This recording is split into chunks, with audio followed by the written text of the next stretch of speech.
Protect your self, your own thoughts. એટલે કે આપણે જ રક્ષણ કરવું પડશે આપણા નકારાત્મક વિચારોથી, આપણું પોતાનું છે. કારણ કે આપણે ઘણી એવી બાબતો માથે લઈને ફરીએ છીએ કે જેની કોઈ વેલ્યુ નથી, કે જેનું કોઈ મહત્વ નથી.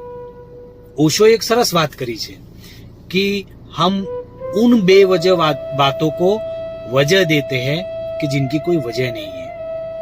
એટલે કે આપણે એવી વાતોનું અને એવી ઘટનાઓનું, એવી કલ્પનાઓનું આપણે મહત્વ આપીએ છીએ કે જેનું ખરેખર કોઈ મહત્વ જ નથી. એટલે આપણા માટે એ બોજ બની જાય છે. કોઈ બીજાના જીવન અથવા કોઈ ઘટનાઓ વિશે આપણે એટલું બધું વિચારવાની જરૂર નથી કે જેમાં આપણે કોઈ આપણું યોગદાન ન આપી શકતા હોય.